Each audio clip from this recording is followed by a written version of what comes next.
You know what's absolutely terrifying? The idea of walking into a place where you're not just unwelcome, you're already dead. You just don't know it yet. In the grim darkness of the far future, there are fortresses that make medieval castles look like cardboard boxes. I'm talking about space marine fortress monasteries, and let me tell you something, these aren't just buildings. They're not fortifications in any conventional sense. These are monuments to humanity's most brutal warriors, sanctuaries of genetic perfection, and death traps engineered by demigods. Imagine this: you're a chaos cultist, maybe an orc war boss, or perhaps you're just some poor Imperial Guard regiment that got lost and stumbled into the wrong coordinates. You look up at this mountain, because that's what it is, a mountain carved into a fortress, and you think, how bad could it be? That's your first mistake. That's also probably your last thought as a free-thinking individual. Today, we're diving deep into why entering a space marine fortress monastery is essentially volunteering for the most creative and horrifying death imaginable. We're talking about architectural nightmares, defense systems that make modern military installations look primitive, and oh yeah, the genetically enhanced super soldiers who call these places home. Trust me, by the end of this, you'll understand why even the most hardened warriors in the galaxy think twice before approaching these fortresses. Because once you cross that threshold, you're not fighting soldiers anymore. You're fighting legend, you're fighting history, and you're fighting against a killing machine that's been perfecting the art of war for 10,000 years. Let's get into it. First things first, we need to talk about what these fortresses actually are, because calling them fortresses is like calling the sun a little warm. Space marine fortress monasteries are unlike anything else in the Imperium of man. Each one is unique, reflecting the character and combat doctrine of the chapter that inhabits it. But they all share one common trait. They're designed by beings who understand warfare on a level that normal humans literally cannot comprehend. Think about this for a second. The Adeptus Astartes, the Space Marines, they're not just soldiers. They're the Emperor's finest warriors, created using genetic science that the Imperium can barely maintain, let alone replicate. And their fortresses? Those were often designed and built during the Great Crusade, an era when humanity had access to technology that's now considered impossible or heretical. Take the Fong, the fortress monastery of the Space Wolves on Fenris. This isn't a building. It's an entire mountain hollowed out and reinforced with adamantium and ceramite. The structure extends miles into the planet's crust, with levels upon levels of defense systems, training halls, armories, and sanctuaries. The deeper you go, the older and more dangerous everything becomes.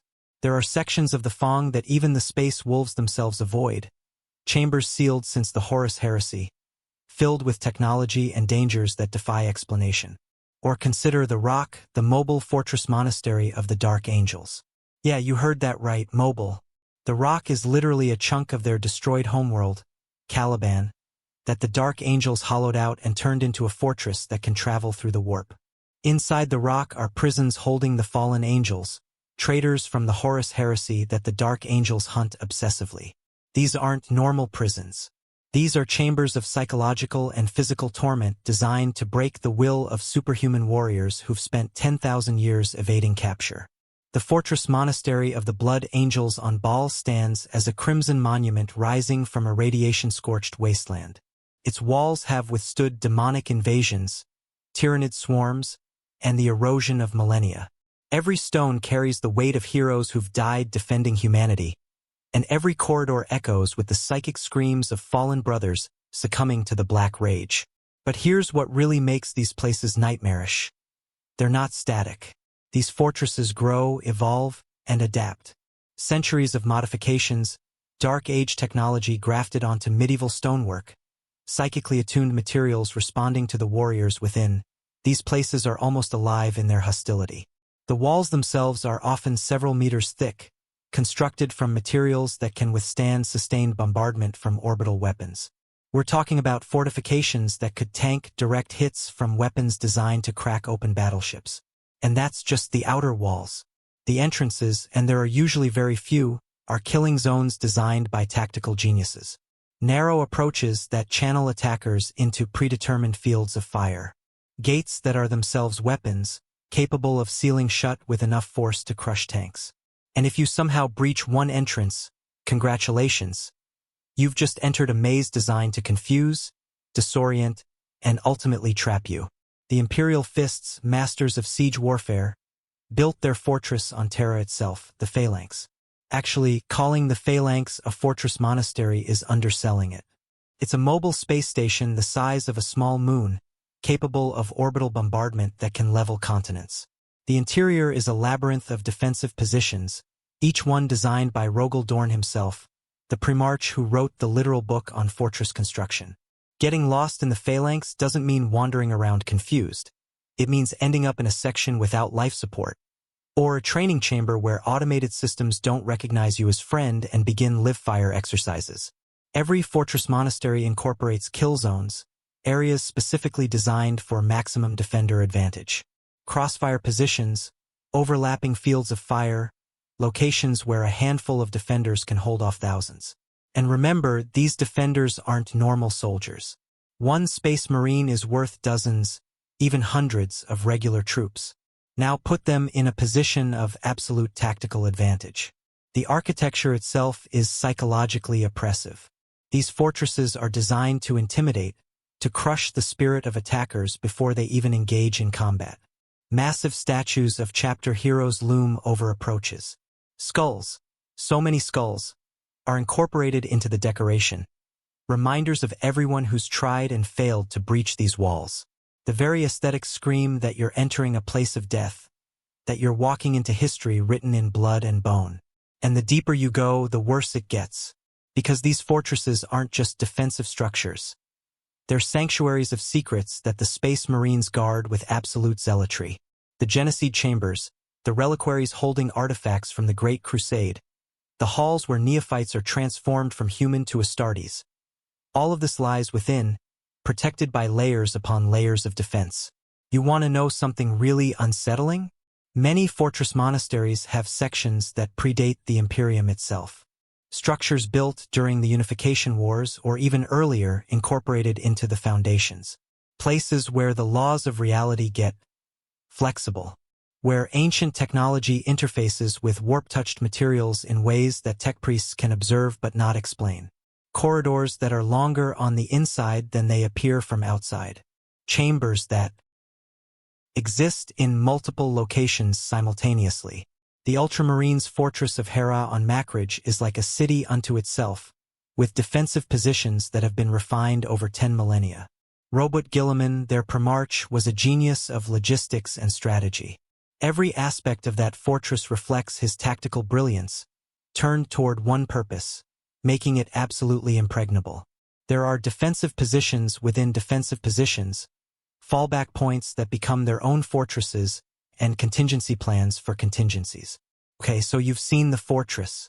You've looked at these massive walls, these impossible structures, and you've decided either through stupidity, desperation, or chaotic corruption that you're still going to try to breach this place. Let's talk about what's waiting for you.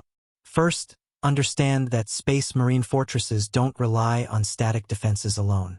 We're not talking about walls with some guards walking around. These are integrated defense networks that would make modern military planners weep with envy and confusion. Detection systems. Before you even see the fortress, it sees you. Auger arrays that can detect movement from orbit.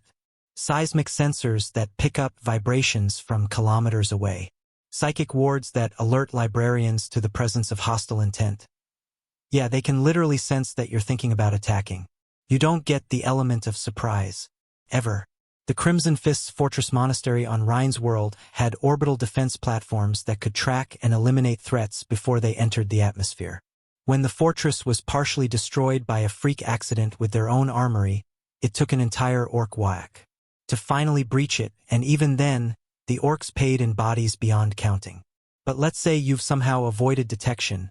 Maybe you've got tech that scrambles sensors, or psychic blanks that hide your presence. You're approaching the outer perimeter. This is where automated defense systems kick in. We're talking about weapon emplacements that operate on machine spirits, ancient AI that the Imperium pretends isn't AI because acknowledging it would be heresy. These systems don't sleep, don't get tired, and don't miss. Automated bolter turrets that can track multiple targets simultaneously. Lost cannons mounted on servitor-controlled platforms. Missile silos hidden in the fortress's structure. The Iron Hands, obsessed with the fusion of flesh and machine, have defense systems that are probably more advanced than some planets' entire military capabilities. Their fortress monastery, the Medusan Khazar on Medusa, incorporates technology that even other Space Marine chapters find excessive. We're talking about defense systems that learn from each engagement, that adapt their firing patterns, that coordinate with each other in ways that approach true artificial intelligence. And then there are the walls themselves, not just thick, smart. Many fortress monasteries incorporate void shields, the same technology that protects starships from weapon fire. Layered shield systems that can absorb tremendous amounts of damage. Some fortresses have multiple layers, so even if you breach the outer shields, you're facing a second, third, or fourth layer. Mines, explosives, traps that would make the Mechanicus proud. Some are obvious pressure plates, tripwires, the kind of things you'd expect. But others are exotic, borderline heretical. Stasis mines that freeze you in time.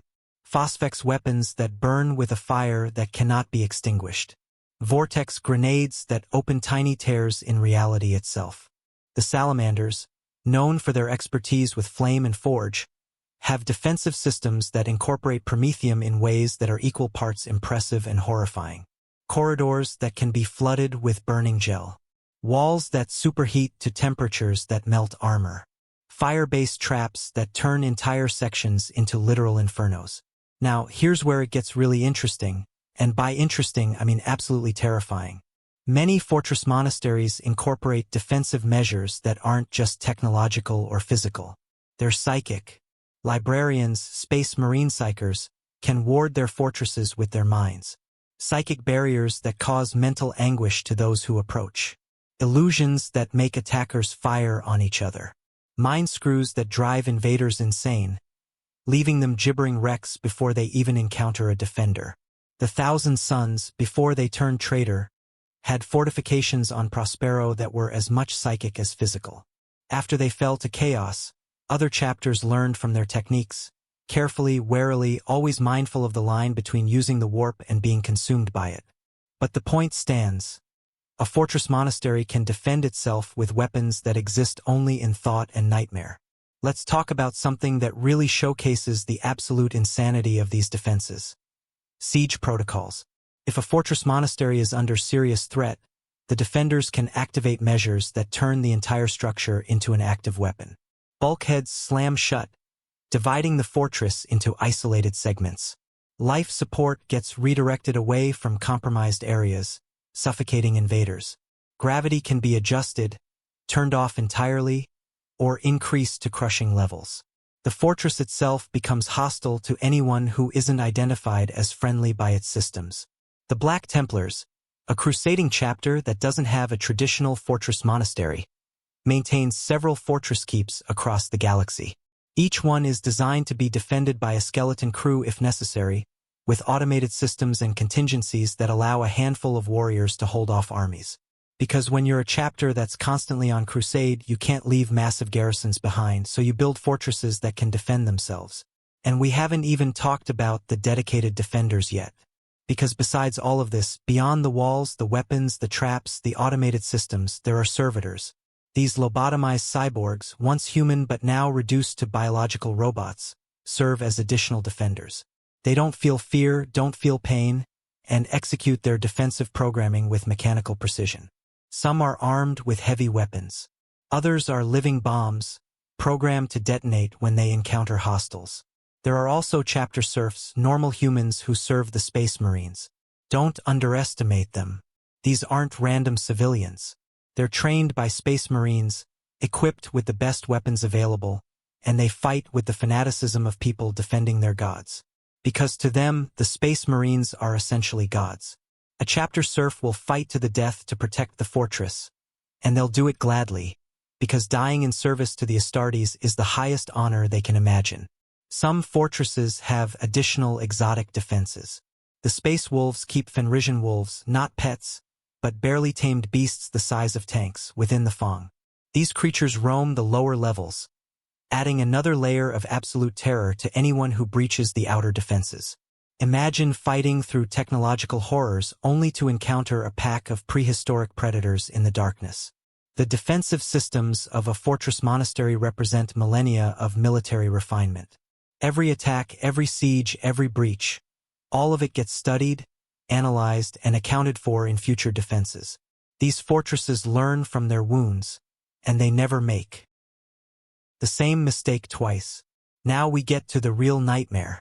Because all of those defenses, the walls, the weapons, the traps, the automated systems, they're just the warm-up. The actual defenders of a Space Marine Fortress Monastery are the reason you're already dead. Let's establish something fundamental. Space Marines are not human. Not anymore. They started as humans, sure, young boys recruited from death worlds, hive cities, or feral tribes. But by the time they become full battle brothers, they've been so extensively modified that they're essentially a different species. We're talking about warriors who stand 7 to 8 feet tall in their power armor, and they're almost never without their armor inside their fortress. They have 2 hearts, 3 lungs, an additional organ that allows them to spit acid, another that lets them absorb memories by eating flesh, bones that are practically unbreakable, and a healing factor that borders on the supernatural. A Space Marine can survive injuries that would kill a normal human 10 times over. They can fight for days without rest. They can operate in environments that would be instantly lethal to anyone else. And these are the warriors defending their fortress. But it's not just their physical capabilities that make them terrifying. It's their training. From the moment a neophyte enters the chapter, they're immersed in warfare. They study tactics, strategy, and combat every waking moment. They train against each other, against servitors, against hololithic simulations of every enemy humanity has ever faced. By the time a Space Marine is a full battle brother, he's fought more battles in training than most Imperial Guard regiments face in their entire service. Now, put these warriors in their fortress, their home. This isn't some foreign battlefield where they're learning the terrain. They know every corridor, every firing position, every hidden passage. They've trained in these halls for decades, sometimes centuries. Some of the oldest battle brothers have defended these walls for longer than entire human civilizations have existed. The psychological advantage is insurmountable. You're invading their sacred space, the monastery where they commune with their chapter's traditions, where they honor their primarch and the emperor. They're not just defending a building, they're defending their entire identity, their brotherhood, their purpose for existing. And Space Marines defending their fortress fight differently than they do on an open battlefield. They're already superhuman killers, but in their fortress, they become something else entirely. They use the terrain with perfect efficiency. They coordinate with a level of tactical sophistication that comes from centuries of brotherhood. They know which walls can be shot through, which floors have hidden passages, where the optimal ambush points are. Let's talk about the different types of defenders you'd face. Tactical Marines are the backbone of any chapter. These are your standard Space Marines, though there's nothing standard about warriors who can tear a man in half with their bare hands. They're equipped with bolters, weapons that fire mass-reactive explosive rounds. Each bolt is essentially a miniature rocket that penetrates the target and explodes inside them. One bolt can blow a human torso apart. Now imagine dozens of tactical Marines, positioned at optimal defensive points, with overlapping fields of fire. Devastators are the heavy weapons specialists. These Marines carry lost cannons, missile launchers, heavy bolters, and plasma cannons. They're positioned to cover key approaches, and their weapons can destroy vehicles, crack open fortifications, and eliminate massed infantry. In a fortress defense, Devastators are placed where they have the best sightlines, with ammunition stockpiles nearby. They're not going to run out of ammunition before you run out of troops. Assault Marines specialize in close-quarters combat. In an open battle, they use jump packs to fly around the battlefield. But in a fortress, they're using those same jump packs to move through vertical spaces, appearing from unexpected angles, dropping on invaders from above. They're equipped with chainswords and bolt pistols, optimized for the brutal melee combat that happens in confined spaces. Then we have the specialists, Tech Marines, trained by the Adeptus Mechanicus, maintain and improve the fortress's systems. They're not just defenders, they're actively manipulating the battlefield through technology. turning the fortress itself against invaders. Apothecaries ensure that wounded battle brothers are quickly treated and returned to combat. Chaplains provide spiritual leadership, bolstering the defenders' morale. Not that Space Marines need much morale boosting, and instilling absolute terror in enemies through their skull-helmed presence and booming litanies of hate. And librarians. Oh, the librarians. These are Space Marine psychers wielding the powers of the warp itself. In a fortress defense, a librarian is devastating. They can sense enemies through walls, predict attack patterns, throw psychic lightning that chains between targets, create force barriers, or simply invade the minds of attackers and drive them insane. Fighting against a librarian in their own fortress is like fighting against someone who's reading your mind while also throwing fireballs at you. Now, understand that these defenders don't fight as individuals. They fight as squads, as companies, as a chapter. The coordination is supernatural. Centuries of fighting together mean they operate almost telepathically. One Marine draws fire while another flanks. A third provides covering fire while a fourth moves to a better position. It's like fighting a single organism with dozens of bodies, each one a lethal threat. The chapter master and his command structure are typically located in the deepest, most defensible part of the fortress. These are the chapter's finest warriors, veterans of centuries or even millennia of warfare. They wear Terminator armor, massive suits that are all but impervious to small arms fire and can withstand tremendous punishment. They're equipped with storm bolters, power fists, thunder hammers, and weapons that are chapter relics, artifacts of immense power. If you somehow fight through everything else and face the chapter master in the heart of his fortress, you're facing a warrior who's killed chaos champions, orc warlords, tyrannid hive tyrants, and things that don't have names in human languages. You're facing someone who's forgotten more about warfare than most generals will ever learn. Some chapters have additional unique defenders. The Space Wolves have their Wolf Guard and their Long Fangs, veterans beyond counting. The Blood Angels have the Death Company, warriors lost to the Black Rage, fighting with insane fury and complete disregard for their own survival. The Dark Angels have their Death Wing, First Company veterans in Terminator armor, who are entrusted with the chapter's darkest secrets. And here's something that makes fortress defense even more terrifying. Space Marines can effectively operate forever in a defensive scenario. They can eat almost anything for sustenance. They have an organ that allows them to extract nutrients from nearly any organic matter. They can enter a state of suspended animation to conserve energy. They can fight wounded, fight exhausted, and continue fighting long after normal humans would have collapsed. The psychological warfare is constant. Space Marines use voxcasters to broadcast litanies of hatred, to recite the names of fallen attackers, to promise death to all who dare profane their sanctuary. They let their armor speakers amplify their voices to inhuman levels. They use fear as a weapon as much as their bolters. You're not fighting an army. You're fighting a brotherhood of post-human warriors in their sacred home, where they have every advantage, where they've prepared for every contingency, where they welcome death in service to the Emperor but will make sure to take as many enemies with them as physically possible. Let's look at what actually happens when someone tries to assault a Space Marine fortress monastery. Because this isn't theoretical, there are historical examples throughout the Imperium's 10,000-year history, and they all tell the same story. It ends badly for the attackers.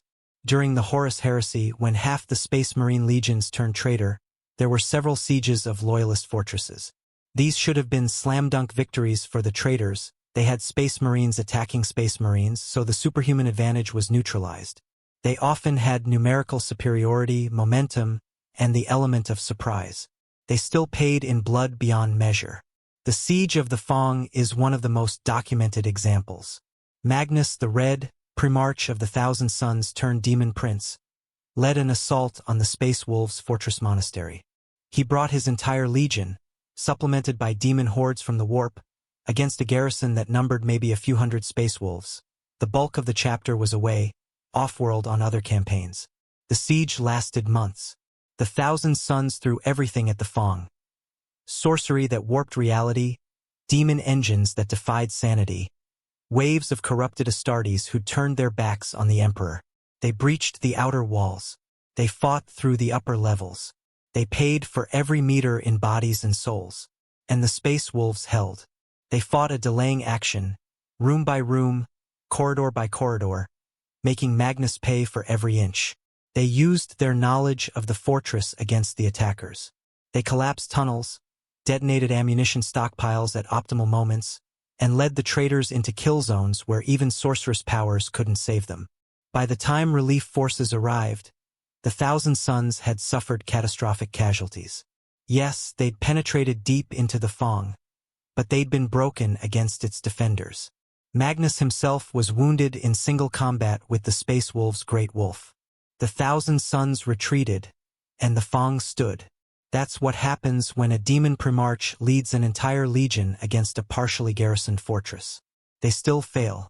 Or consider the defense of Macridge during the First Tyrannic War. The Tyranids, Xenos organisms that exist only to consume, descended on the Ultramarines' home world in numbers that blacked out the stars.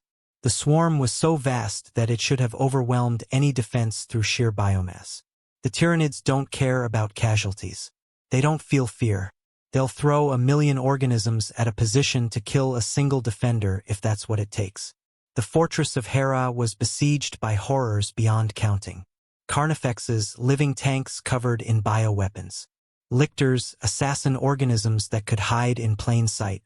Hormagaunts that swarmed over defenses like living tides. The hive mind directed this assault with an intelligence that was utterly alien but frighteningly effective. And the Ultramarines held. Chapter Master Marnius Calgar led the defense personally.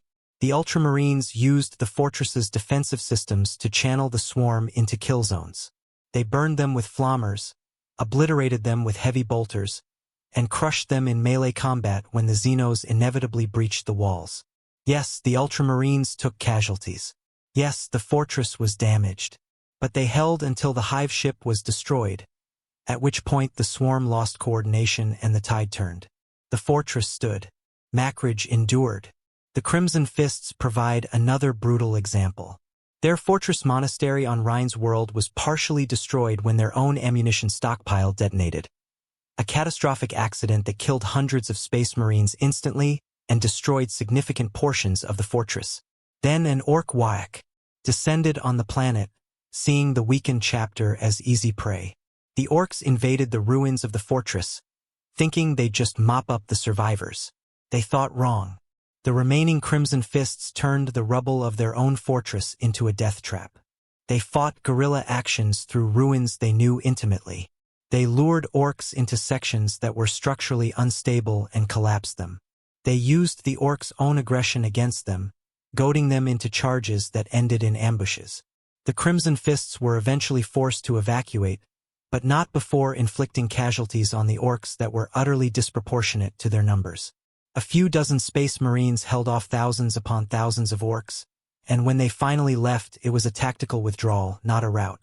Even in defeat, a Space Marine fortress is a nightmare to take. Let's talk about chaos assaults, because the forces of the ruinous powers have tried repeatedly to crack these fortresses. The Black Legion, Abaddon's personal warband, has laid siege to numerous loyalist fortresses over the millennia. They bring Chaos Space Marines, demon engines, cultists by the millions, and reality-warping sorcery. The results are always the same: horrific casualties. Even when Chaos forces succeed, and sometimes they do, the cost is astronomical. They might breach the walls, fight through the defenders, and claim the fortress as a dark trophy. But they do it after losing 10, 20, 50 times as many warriors as the defenders had to begin with. There's a famous incident involving the Iron Warriors, traitor Space Marines, who are the Chaos mirror of the Imperial Fists. The Iron Warriors are siege specialists, obsessed with breaking fortifications. They laid siege to an Imperial Fist's fortress keep with overwhelming force, studying it for months before the assault, planning every detail. The siege lasted 3 years. 3 years of constant combat, of trenches and counter-trenches, of artillery duels and tunnel fighting. The Iron Warriors brought down portions of the walls, breached the inner sanctum, and finally cornered the last defenders in the chapter's reliquary. The Imperial Fists, down to less than 20 battle brothers, rigged the entire reliquary with melta charges and detonated them when the Iron Warriors stormed in. The explosion killed the Imperial Fists, destroyed priceless relics, and took out hundreds of Iron Warriors in a final act of defiance. The Iron Warriors claimed victory. They'd taken the fortress. But their warsmith reportedly looked at the ruins, calculated the casualties, and said, "Was it worth it?" Because his entire siege force had been reduced to a fraction of its original strength for a symbolic victory. That's the reality of assaulting a Space Marine fortress. Even when you win, you lose. The Age of Apostasy saw another series of fortress sieges. Goj Vandir, the corrupt ecclesiarch who nearly destroyed the Imperium from within, attempted to bring the Space Marines under his control. Several chapters told him, in no uncertain terms, to go to hell.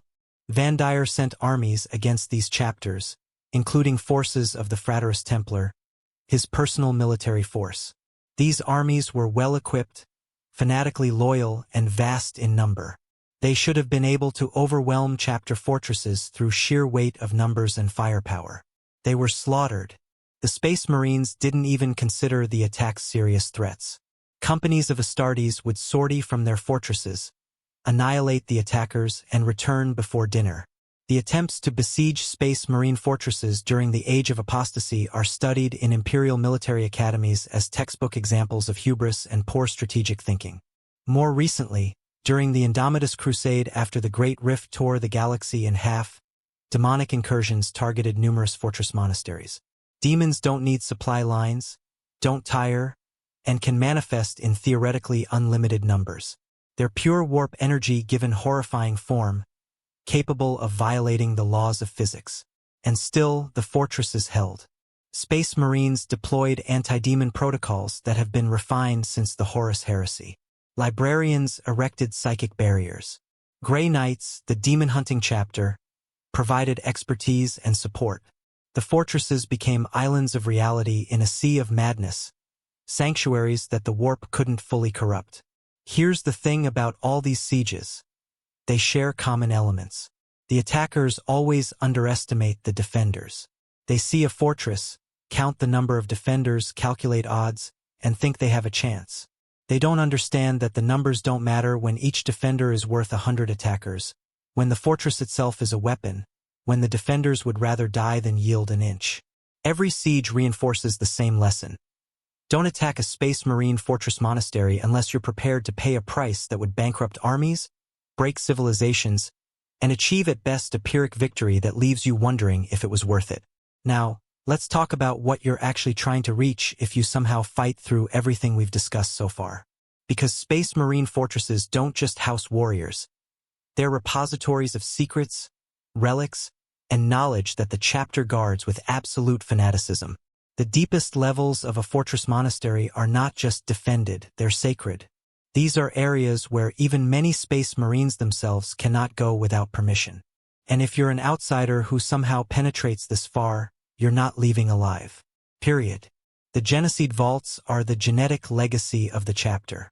Geneseed is the biological material that transforms human boys into Space Marines, containing the genetic encoding of the chapters per march.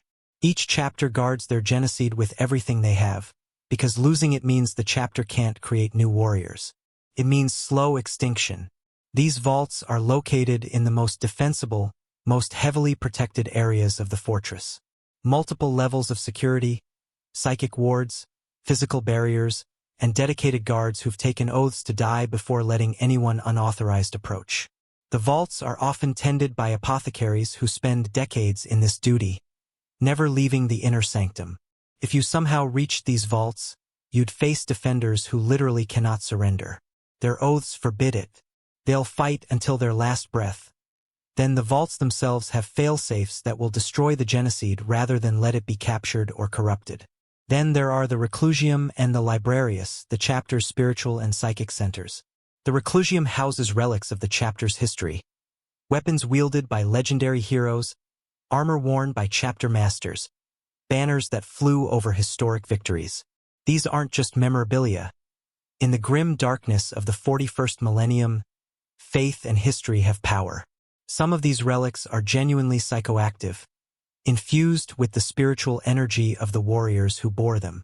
The Librarius is even more dangerous. This is where the chapter's librarians study, where psychic knowledge is kept, where the warp is analyzed and understood as much as it can be by human minds. The Librarius contains wards and protections that would kill unsanctioned psychers who try to approach. The knowledge stored here is dangerous, not just tactically valuable, but dangerous in the way forbidden lore is always dangerous. Chaos cults would love to get their hands on this information, which is exactly why it's guarded so zealously. Many chapters have additional secret chambers. The Dark Angels have their cells holding the fallen, as I mentioned earlier. These are maximum security prisons, designed to hold Chaos Space Marines who are desperately trying to escape or die. The methods used to keep these prisoners contained would horrify even hardened Imperial Guard officers. Psychic suppression fields, stasis locks, and conditions designed to break the will of superhuman warriors who've lived for 10,000 years. The Space Wolves have their Chamber of the Watch, where they keep records of every threat to the Imperium they've identified. Some of this information is sanctioned by the Inquisition. Some of it is not. The Space Wolves know things that would get entire planets declared heretical, and they keep this knowledge locked away in the deepest parts of the Fong, protected by wards and warriors who understand that this information could destabilize the Imperium if it became public.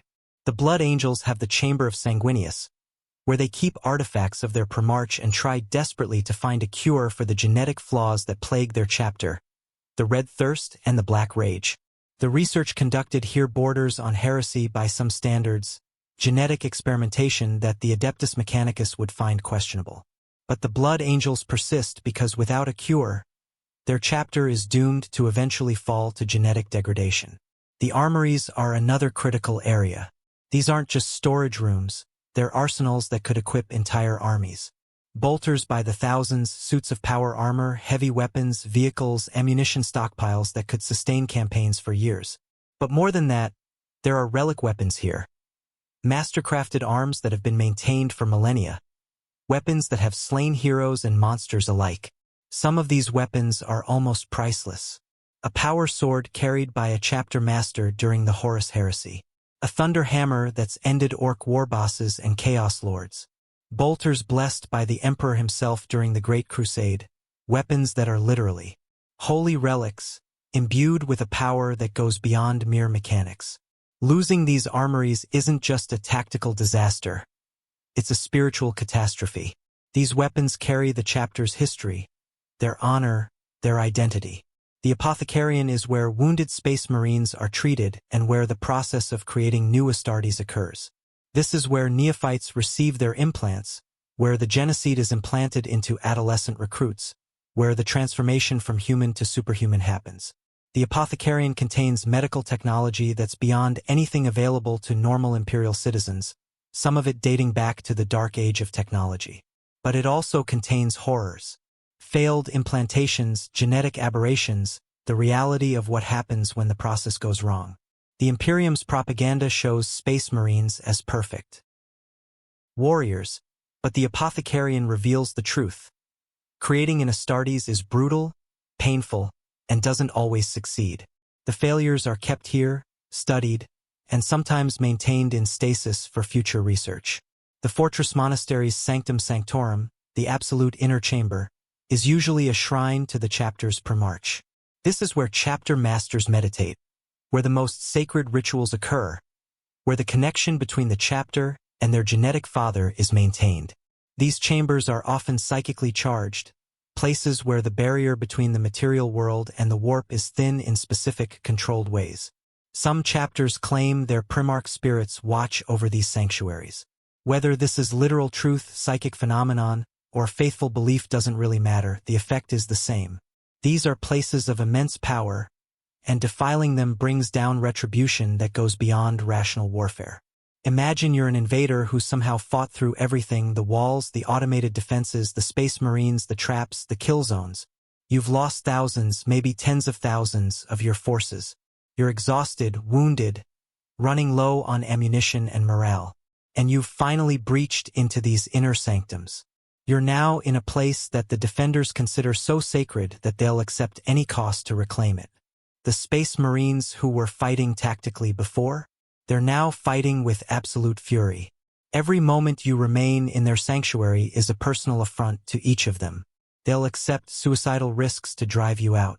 and the fortress itself actively resists you. These inner chambers have defenses that aren't activated unless the fortress is truly breached. Psychic wards that cause physical pain. Ancient weapons systems that only activate in the direst circumstances. Fail-safes that will destroy everything rather than let it fall into enemy hands. The reality is simple. If you reach these inner sanctums, you've already lost. Because even if you somehow survive, even if you claim some prize or relic, the entire chapter will hunt you to the ends of the galaxy.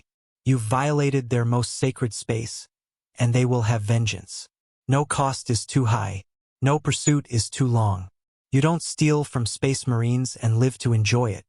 Here's something that doesn't get talked about enough: the psychological impact of attacking a Space Marine fortress monastery. Because this isn't just about physical defenses and superhuman warriors. It's about attacking living legends in their sacred home. Imagine you're a chaos cultist, an orc, a tyrannid bioform with enough intelligence to understand your situation, or even a misguided Imperial force that somehow ended up besieging Astartes. You look at this fortress and you know the history. You know that this fortress has stood for thousands of years. You know that tens of thousands, maybe hundreds of thousands of enemies have tried to take it before you. You know they all failed. You can see the evidence. Skulls mounted on the walls, banners displaying the names of defeated foes, statues commemorating heroes who died defending these stones. Every aspect of the fortress is designed to break your will before you even fight. This isn't accidental. This is intentional, calculated psychological warfare that's been refined over millennia. The decorations alone are nightmare fuel. Gothic architecture that emphasizes death, mortality, and the price of defiance. Gargoyles that aren't just decorative, they're weapon emplacements disguised as statuary, watching you with gem eyes that are actually targeting sensors. Skulls everywhere.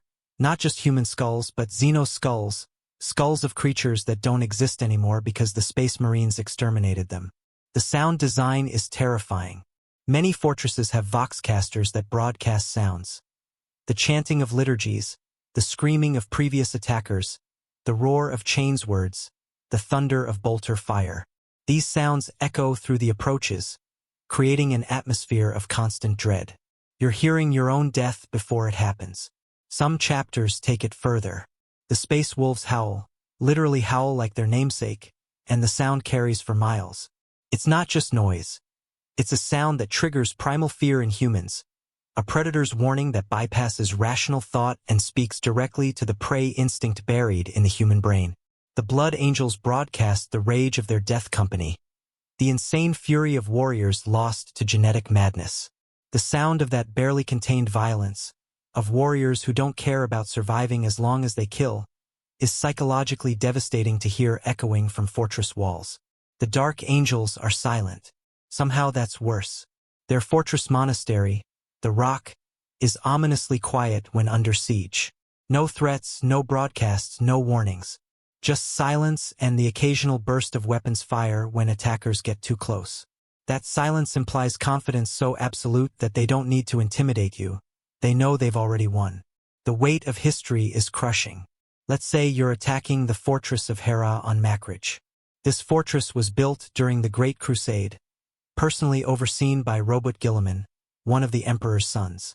You're attacking a structure that was designed by a being who was essentially a demigod, whose tactical and strategic genius was so vast that his codex of warfare is still used 10,000 years later. Every previous attacker who stood where you're standing now is dead.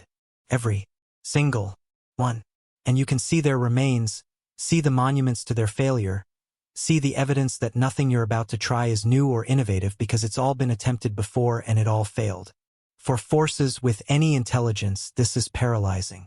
Your commanders are making plans knowing that every tactic has been anticipated, every strategy has been countered before it was ever executed. The defenders have seen it all, fought it all, and beaten it all. Morale becomes impossible to maintain. Your troops are asking themselves why they're fighting, what possible victory looks like, whether they'll be the ones to finally succeed where countless others failed. The answer is always no, and on some level, even the most fanatical attacker knows this. The Space Marines exploit this ruthlessly. They'll let attackers advance to certain points, let them think they're succeeding, then spring traps that annihilate entire formations. They'll broadcast the names of previous attackers, listing their failures, mocking the current besiegers by comparing them to those who came before and found only death. Psychological operations include leaving survivors, not out of mercy, but to spread fear. A space marine might deliberately let a few attackers flee, knowing they'll report back about the horrors they witnessed. These survivors become vectors of terror, spreading stories of invincible warriors, of defenses that cannot be breached, of deaths so brutal that they haunt the dreams of anyone who hears about them. The chaplains are particularly skilled at this. These spiritual leaders wear skull helmets, carry Crozius Arcanum, power mauls shaped like religious symbols, and preach sermons of absolute hatred toward the chapter's enemies. When a chaplain speaks, it's with the certainty of someone who knows his cause is righteous and his enemies are damned. That conviction is infectious to defenders and terrifying to attackers. Imagine hearing, amplified across a battlefield, a chaplain preaching, "You who dare profane this sacred ground, know that you are already dead. Your souls are forfeit, your names will be forgotten, and your bones will be ground into the dust beneath our boots. We are the Emperor's wrath, and we will show you no mercy, grant you no peace, and give you no quarter. Come, then, and meet your doom." That's not bravado, that's a promise backed by 10,000 years of delivering on exactly those threats. The temporal aspect adds another layer of psychological horror. Many space marines defending their fortress have been fighting for longer than entire human civilizations have existed. They've seen empires rise and fall. They've fought in wars that are taught as ancient history to the soldiers attacking them. You're not fighting someone with more experience. You're fighting someone who has more combat experience than your entire genealogical line combined. They've forgotten more about warfare than you'll ever learn, and they're applying all of that knowledge to killing you specifically. For Chaos Forces, there's an additional psychological burden. Many of them are space marines themselves, traitors who turned their back on the Emperor during the Horus Heresy. When they attack loyalist fortresses, they're attacking places that are similar to what they once called home. They know exactly how dangerous these fortresses are because they remember defending similar bastions in the past. This familiarity doesn't help them, it makes it worse. Because they know that whatever tactics they remember, whatever weaknesses they think they can exploit, the Loyalists have had 10,000 years to refine their defenses and eliminate those vulnerabilities. They're attacking an improved version of what they once knew, defended by warriors who have remained true to their purpose while they fell to corruption. The psychological warfare extends to the aftermath. Chapters remember their enemies. They maintain records of who attacked them, when, and how. If you attack a space marine fortress and somehow survive, you haven't escaped, you've just delayed your execution. The chapter will hunt you down eventually. Maybe not today, maybe not tomorrow, but eventually. They have centuries to pursue vendetta, and they never forget. This knowledge hangs over any attack. Even if you succeed tactically, even if you breach the walls and cause damage, you're marking yourself and everyone associated with you for eventual retribution. You're making an enemy that will outlive you, will outlive your children, and will still be pursuing vengeance against your descendants long after your dust. That's the psychological reality of attacking a space marine fortress. You're not just fighting a battle, you're fighting history, legend, and the accumulated fury of warriors who've made destroying their enemies into a religious calling that spans millennia. So, given everything we've discussed, the impregnable defenses, the superhuman defenders, the psychological warfare, the historical precedent of failure, why does anyone ever attack a space marine fortress monastery? This is actually an important question because it reveals a lot about the nature of warfare in the 41st millennium. First, let's talk about ignorance. The Imperium of man spans 1,000,000 worlds, and communication across such vast distances is unreliable at best. Many of the forces that attack space marine fortresses genuinely don't understand what they're attacking. They see a fortress, they have orders or objectives that require taking it, and they don't realize that this particular fortress is fundamentally different from any other military installation. Orcs are a perfect example. Orcs love fighting, and bigger fights are better fights. An orc warboss sees a space marine fortress monastery and thinks, "That's a right proper fight." They don't care about casualties. They don't calculate odds. They attack because fighting is what orcs do, and fighting Space Marines means the best fighting available. The orcs genuinely believe they can win. Their entire psychology is built around the idea that being bigger, stronger, and greener means victory. They don't learn from defeat in the way other species do. Every loss is just a learning experience for the next fight. So they attack fortresses, get slaughtered, and the survivors come back stronger and more experienced, ready to try again. Tyranids attack because they don't understand fear or doubt. The hive mind calculates that the biomass inside the fortress is worth acquiring, directs swarms to attack, and accepts whatever casualties are necessary to achieve consumption. To a Tyranid swarm, losing 1 million organisms to kill 100 Space Marines is acceptable because the genocide, the biological material, and the biomass of the Space Marines themselves represent valuable genetic information. The hive mind learns from each assault, adapting bioforms to counter the defenses it encountered. But Space Marines also learn and adapt, so it becomes an evolutionary arms race played out in blood and biomass. The Tyranids keep attacking because their biological imperative doesn't allow for retreat or deterrence, only consumption. Chaos forces attack for ideological reasons. For them, Space Marine fortresses represent everything they hate about the Imperium: loyalty, order, discipline, devotion to the Emperor. Destroying or corrupting a loyalist fortress is symbolically important beyond any tactical value. It's a victory against the Emperor himself, a blow struck for the Chaos gods. Additionally, Chaos forces sometimes seek specific relics or knowledge hidden in the fortresses. A corrupted sorcerer might believe that a particular chapter's librarius contains information necessary for a dark ritual. A Chaos Lord might want to claim a legendary weapon to prove his worth to his patron god. These objectives justify enormous casualties because the spiritual and symbolic value outweighs tactical considerations. Sometimes, attacks come from desperation. A planetary governor who's been corrupted by chaos needs to eliminate the Space Marines stationed in his system before they discover his treachery. He knows the attack will likely fail, but the alternative, being discovered and facing the Space Marines' eventual justice, is worse. So he throws everything he has at the fortress, hoping against hope that overwhelming numbers will carry the day. Or consider Imperial forces that have been manipulated into attacking Space Marines. This is rare but happens. Inquisitors with hidden agendas, bureaucratic nightmares where one branch of the Imperial military doesn't realize they're attacking another, or cases where a Space Marine chapter has been declared renegade, rightfully or not, and Imperial forces are sent to bring them to heel. These attacks are tragedies. Loyal Imperial Guard regiments throwing themselves against loyal Space Marines, both sides believing they're serving the Emperor, both sides suffering casualties in a senseless conflict that benefits no one except the Imperium's enemies. There are also situations where attacking a fortress monastery is genuinely the best of terrible options. Imagine a scenario where a Chaos Space Marine warband has seized control of a fortress monastery. Now Loyalist forces have to attack to reclaim it, knowing full well how difficult it will be. The fortress is just as defensible with traitors inside it as it was with Loyalists, but allowing chaos to hold it is unacceptable. The Badab War is a historical example of this.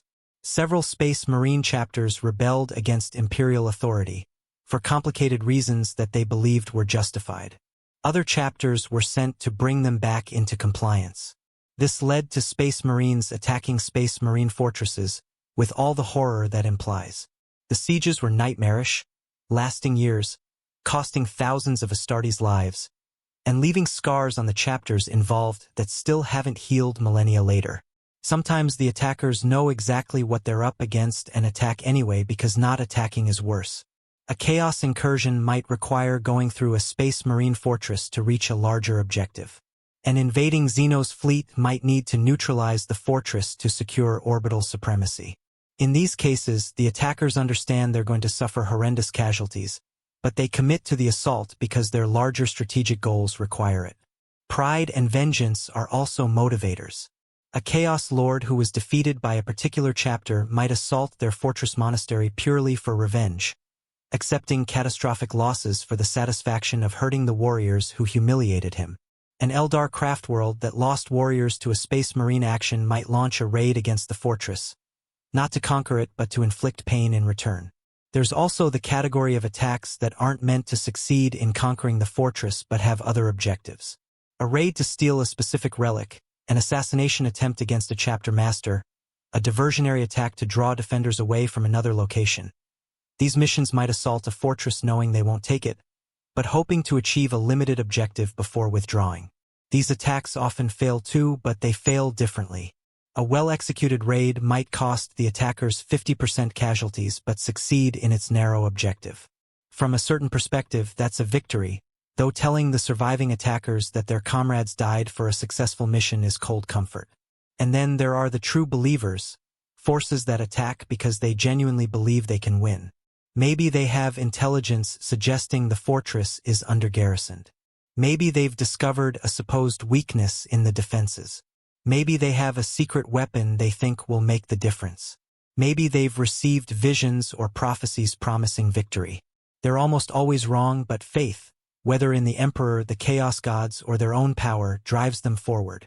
They commit fully to the attack, believing that this time will be different, that they'll be the ones to achieve what countless others couldn't.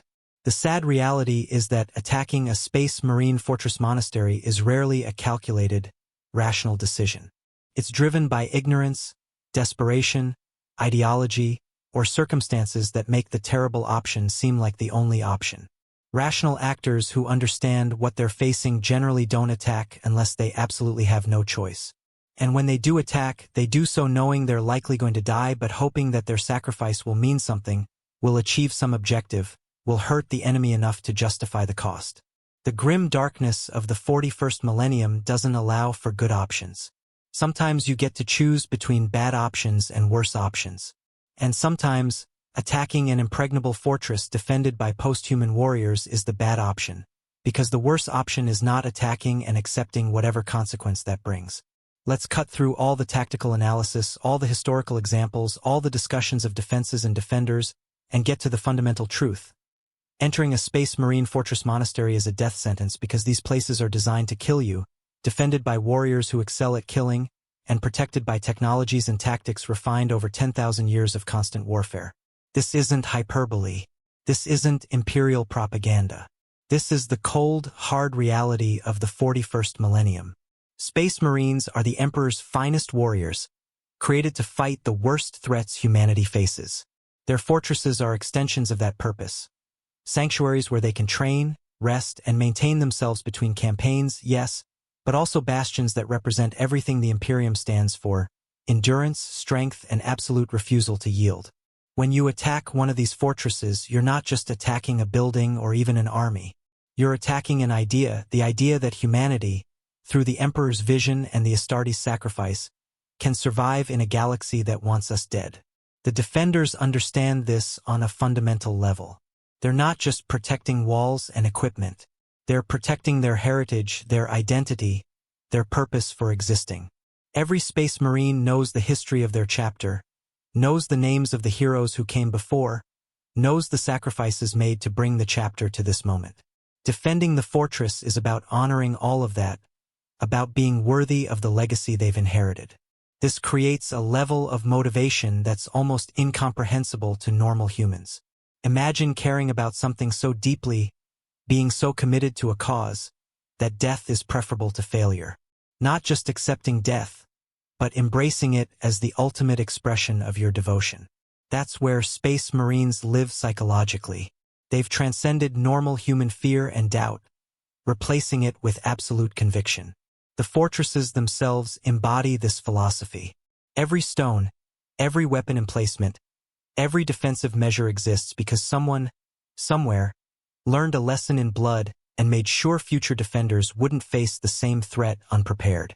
The fortresses evolve through experience, becoming more deadly with each siege they endure.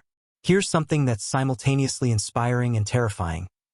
Space Marine fortresses have never fallen to external forces without the defenders choosing to sacrifice themselves in a way that denies the attackers true victory. Even when fortresses are overrun, even when the last defenders are making their final stand, they deny the enemy. They destroy Genocide vaults. They detonate armories.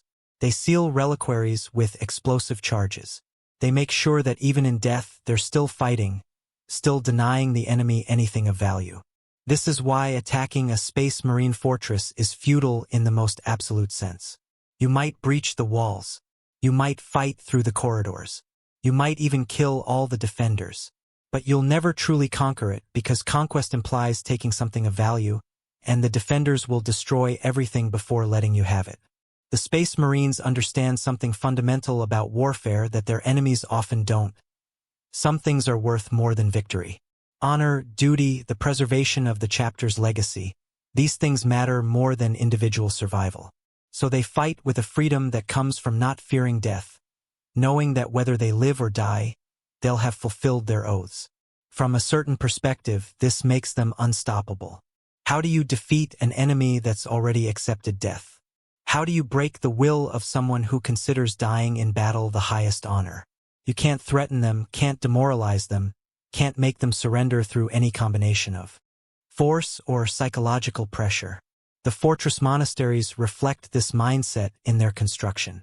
They're not designed to be comfortable or economical. They're designed to facilitate one thing: war. Every aspect serves the purpose of either preparing for war or waging it. The aesthetics, the layout, the defensive measures, all of it optimized for turning Space Marines into the most effective killers possible and denying anyone who attacks even the smallest advantage. And let's talk about what it means that these fortresses have stood for 10,000 years. Think about that time span. Entire human civilizations have risen, flourished, and fallen to dust in less time. Languages have evolved, been forgotten and replaced. Technologies have been developed, lost, and rediscovered. The Imperium itself has changed fundamentally multiple times. But these fortresses stand. The same walls that were raised during the Great Crusade still stand today, still defended by warriors who carry on the traditions established by their primarchs. That continuity is almost supernatural, and in the 41st millennium, maybe it is. Maybe there's something more than just good engineering keeping these fortresses intact. Maybe the faith of countless warriors over millennia has imbued the very stones with resilience. Whether it's science or faith or something in between doesn't really matter from the perspective of someone attacking. The result is the same. You're assaulting something that has withstood everything the galaxy has thrown at it for 10,000 years. What makes you think you'll be different? The answer usually is that attackers don't think. They react to circumstances, to orders, to necessity. They attack because they have to, not because they believe they'll succeed. And in that lies the deepest tragedy of 40K. So much death, so much sacrifice, in service of objectives that are often hopeless from the start. But here's the thing about Space Marine fortresses that makes them truly terrifying. They don't just survive, they thrive on conflict. Each attack makes them stronger. The defenders gain experience. The defenses are improved. The chapter's resolve is hardened. Attacking a fortress monastery is like trying to kill something by feeding it. You're just making it more dangerous. The fortress monasteries are also symbols, and symbols have power in the 41st millennium. When people look at these fortresses and know they've never fallen, it reinforces the idea that the Imperium is eternal, that humanity will endure, that the Emperor's vision is unbreakable. This psychological effect ripples across entire sectors. Planets remain loyal because they know the Space Marines are watching from their fortresses. Rebellions are crushed before they start because who would rebel knowing that Astartes could descend from their fortress monastery at any moment? The fortresses are force multipliers beyond their immediate military value. They project power just by existing. They're reminders that humanity, for all its flaws and failures, has created something that can stand against the darkness. And in a galaxy where everything is trying to kill you, where hope is a rare commodity, that matters more than any tactical consideration. So when we say that entering a Space Marine fortress monastery is a death sentence, we're not just talking about the probability of dying, though that's certainly close to 100%. We're talking about entering a place where death has meaning, where sacrifice is honored, where the act of dying in battle is transformed into something sacred. You're not just going to die. You're going to die fighting against warriors who represent the very best humanity can produce, in a place specifically designed to kill you, protected by defenses that have been refined over millennia, facing odds that are literally calculated to ensure your destruction. And if somehow, through luck, divine intervention, or sheer bloody-minded determination, You manage to achieve some objective, manage to hurt the defenders, manage to damage the fortress. You've just made an enemy that will never stop hunting you. You've struck at something sacred, and the retribution will be absolute. That's the ultimate truth about Space Marine fortress monasteries. They're not just military installations. They're declarations of war against anyone who would threaten humanity, promises of death to the Emperor's enemies, and monuments to 10,000 years of war, sacrifice, and absolute refusal to surrender. So, we've gone deep into this nightmare, explored every aspect of why Space Marine fortress monasteries are essentially giant death traps dressed up as military architecture. Let's recap the horror show. You've got fortifications that make modern military bases look like sandcastles, walls that can withstand orbital bombardment, defensive systems that are more intelligent than most civilizations, automated weapons that never sleep, never miss, and never run out of ammunition, until they do, at which point they explode to deny you even that small victory. You've got defenders who are superhuman in every meaningful sense. Warriors who've spent decades, centuries, or even millennia training for war. Post-human soldiers who can survive injuries that would kill normal people, who can fight for days without rest, who can operate in conditions that would be instantly lethal to anyone else. You've got psychological warfare designed to break your will before you even engage. Architecture that screams death and doom. Sounds that trigger primal fear. The weight of 10,000 years of history bearing down on you, reminding you that everyone who stood where you're standing is dead. You've got inner sanctums holding secrets so valuable that the defenders would rather destroy them than let you have them. Relics, genocide, knowledge that's worth more than planets. All protected by warriors who've sworn oaths that transcend mortal concerns like survival. And you've got the reality that even if you somehow, miraculously, achieve something resembling victory, you've just made an enemy that will hunt you forever. You don't walk away from attacking a Space Marine fortress. Either you die there or you die later when they find you. Those are your options. The 41st millennium is full of horrifying places. Demon worlds where reality breaks down. Tyrannid hive ships where everything wants to eat you. Necron tomb worlds where soulless machines awaken to reclaim the galaxy. Chaos-corrupted space hulks drifting through the warp. But Space Marine fortress monasteries are uniquely terrifying because they're supposed to be on humanity's side. There are fortresses, defended by our greatest warriors, built to protect us from everything else in the galaxy. And if something has gone so catastrophically wrong that you're attacking one, you've crossed a line that shouldn't exist. You're fighting against the Emperor's angels, violating sacred ground, and challenging a military tradition that predates most stellar nations. You're not just going to die, you're going to die as a cautionary tale, another example added to the thousands of others who thought they could breach the impregnable. In a setting where everything is grimdark, where there's only war, where humanity is besieged on all sides by existential threats, Space Marine fortress monasteries stand as defiant middle fingers to the darkness. They're proof that humans, even in the 41st millennium's nightmare, can build something that endures, that we can create warriors capable of standing against literal demons and Xeno's abominations. And that's why entering one is a death sentence. Because you're not just fighting soldiers or attacking a building. You're challenging 10,000 years of tradition, warfare, and absolute conviction. You're going up against the accumulated tactical genius of demigods, implemented by superhuman warriors, in a place specifically designed to kill you. The fortresses will stand. The defenders will fight.